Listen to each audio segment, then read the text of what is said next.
We have Steve Calanog, EPA Deputy Incident Commander, and Colonel Eric Swenson, LA Wildfires Recovery Field Office Commander for the Army Corps of Engineers. I want to thank you both for joining us. Thank you. Thank you.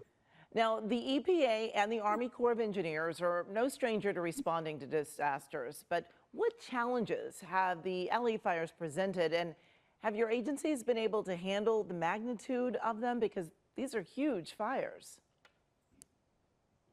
Colonel, if I could go first. So I've been with EPA for over 30 years and have responded to the aftermath of fires in the West Coast of the United States and Hawaii, certainly over the past 15 years. These are large and historic fires. There's two, as we all know, with the Eaton and Palisades fire. Individually would be a large response. We have two of them that we're responding to, and separated by the city of Los Angeles.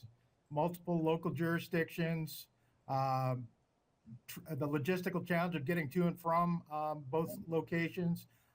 This is truly a difficult response for us to undertake. And did you want to add something as well?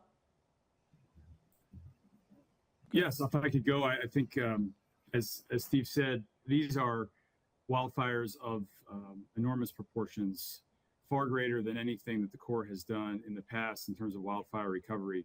Plus, these are urban wildfires, which are devastating to communities, because not only do they take people's homes, but they also take the community away, as everyone is forced to relocate to a different location until both the EPA and the Corps can get in and clean the fire ash and debris from these properties and render them safe for people to rebuild. But the Corps is no stranger to large-scale construction projects, and we have learned an awful lot over the past 10 years of doing wildfire response, and we are absolutely prepared to help this community walk with them to the finish line so that they can get their lives and livelihoods rebuilt here in these two impacted areas. Well, you know, this week we learned that the EPA passed on some properties deemed too hazardous to clean up over to the USACE. Was this update and the number of properties expected, will it cause any delays in the recovery process? So, you know, what we call phase two deferred parcels are properties that for EPA are too dangerous for our teams to go into, and that's due to the structural damage of the structures that were on the parcel. And responding to fires over the past 15 years, you know, the way homes and structures burn is directly related to what they're built out of. Fires up north tend to be, homes up north when they're impacted by fires tend to be built out of wood and burn quite completely. Structures down here there are many that are built with masonry, concrete, and steel. They happen to be very large also in the Palisades area.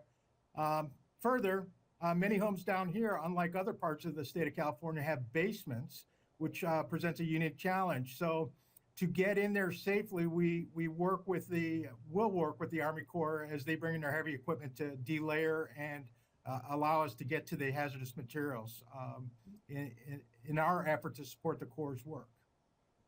And Colonel? Yeah, so I would say that we expected the EPA to defer this many properties to us. We're prepared for it, both for my team and my contractors that I have on board. And we've already ramped up and are starting to work on some of those properties that the EPA has deferred. And some of that was because there were still walls standing and there was fear that they could come down and injure the people. Is that? Yep. Yeah, so the Corps, like the EPA, we have sort of three things we keep in mind for safety. That's safety of our crew members, our teammates, safety of the public, and safety of the environment. And so what the properties that the EPA deferred to the Corps had overhead hazards or maybe deep basements that had no stairs to get down into them because of the fire. And so they're unable to get in there with their teams. But when I come onto the property, I bring some additional tools, some heavy equipment, some things that give us standoff. My employees stand off from the hazard so we can safely reduce the hazard. And once it's reduced, then we can go on to remove the household hazardous materials in partnership with the EPA. Okay. And there have been protests over fire debris going to landfills outside of the fire zone. So, Colonel, what is your response to those concerns? Well, I mean, there were some concerns of late with the use of local landfills. We work closely with Cal Recycle, and we work closely with LA County to understand all the different landfills that are available for use and that are permitted for use with fire ash and debris.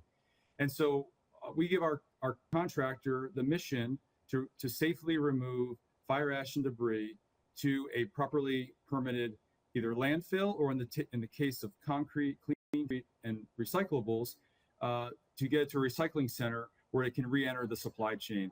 And we take great pride in doing this safely, and we are confident that we have this capacity in local landfills and that we can safely get our trucks there without disrupting the local population and without endangering the local population, so that we can get these two fire impacted communities back on their feet.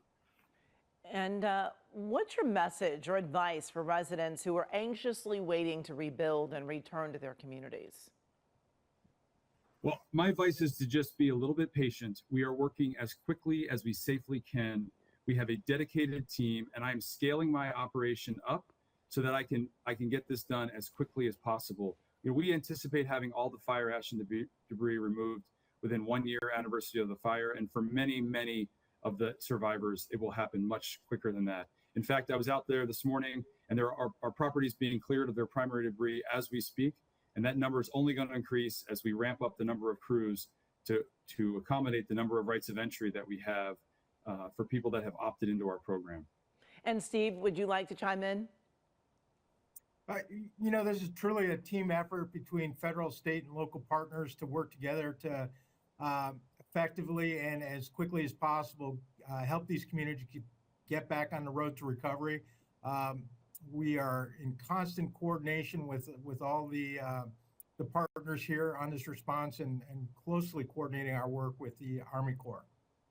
All right. Well, Steve Calanog and Colonel Eric Swenson, I want to thank you both for taking the time to speak with us this afternoon. Thank you.